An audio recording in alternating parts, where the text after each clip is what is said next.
Hello, gentlemen. I want to thank you again for coming to week 2 of our clinic. We covered approach shots. On approach shots, we discussed what are the main things. So the main thing on our approach shot is to get proper distance control. Distance control comes from two things. It comes from the strike location on the center of the club face. Okay, if we hit it on the heel, it's going to lose distance. If we hit it on the toe, it's going to lose distance. It also comes from contact with the ball on the ground. Ideally, we always want to get the ball first, and then the club will be going lower down into the ground after it hits the ball. Okay, we definitely do not want this club to come in and ground before and then try to go up. That's our chunk shots. So if we can take out the heel strike and the chunk shots, our approach shots are going to get much, much better. So we talked about, okay, what are some different ways we can do that? So one thing we did is we drew a line. So imagine this tee actually had a line going through it, right through my feet. So our goal is to learn how to strike the ground on the line to in front of the line and never strike it behind the line. In order to do that, our body needs to move forward and actually up to get the club up in front of the tee. So you'll see how at impact, I have this big long line going from my left heel all the way up into my left shoulder. Look how much I had to move forward and up to get there. So that is a big, big movement for us. Most of the time people say that they do not want to sway forward. However, we need to move forward in order to get the ground where we need to have a good quality strike to help our distance control. So a great thing you could do is do your normal backswing. Feel like you get a nice good move forward. And again, we're not going to go forward and down like a lot. We're going to go forward. We're going to go up, and we're just going to bring the club in front of that line like so.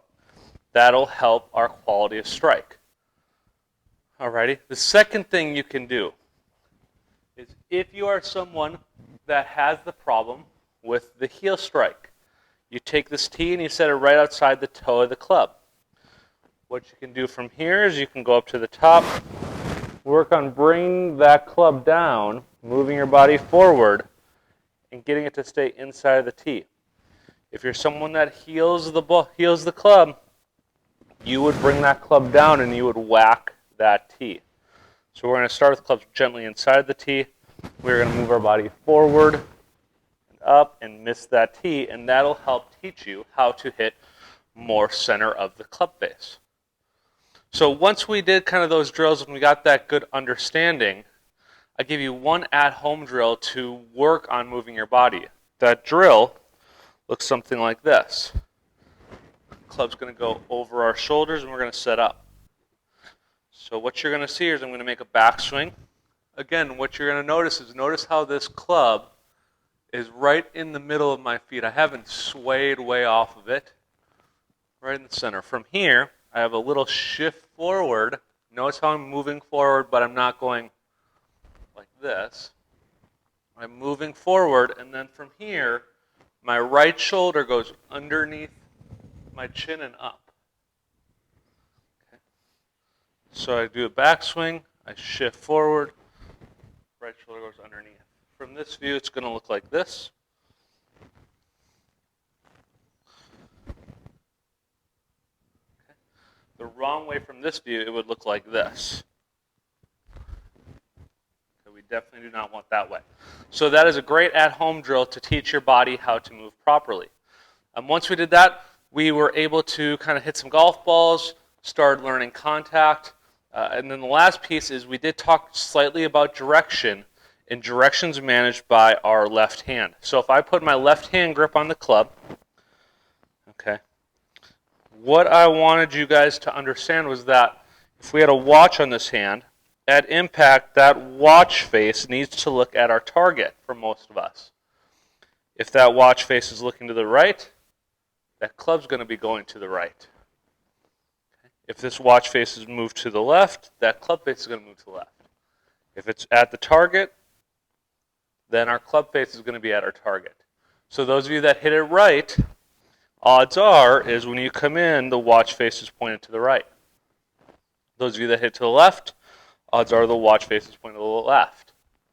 We need to learn how to bring this club in and get that watch to the target. So a great little at-home drill if you are on the phone call or just kind of hanging out at home, take your left hand out, do a little backswing with it, and focus on moving forward and turning that watch face to the target. And that's a great little drill to help you learn how to get to impact. All right, the last thing we then spoke about, once we got our good distance control, our good direction, we talked about course management, and we talked about the idea of field goal post. So the plot on the left is if we took an 8-iron per se, and we hit 20 shots. So I scattered 20 shots with this black line being right at our target. So this would be a flag you'd aim at on the range. Okay. Once we hit those, we kind of want to plot them, and we want to take out the worst 2, 2, 3 shots. So I took out the worst one to the left, the worst one to the right, and then made a little circle for all of the ones inside of that. Then what I did is I took it and I made a little field goal post. Okay, so I got our widest left miss, our widest right miss, and then the goal, the target right here. Okay. So once we have that idea of, okay, for an 8-iron, I miss 10 yards left and I miss 10 yards right. Now when we go on the golf course, we want to actually plan for that. We do not want to plan for where could our best shot go. We want to plan for, if we hit 20 shots from this spot, where could they all go? So where can I aim to get most of them on the green? So this is kind of an illustration of that. We got our green. The flag is over here on the left. But what we need to do is we actually have to aim over here towards the middle of the green so all of our shots can get on the green.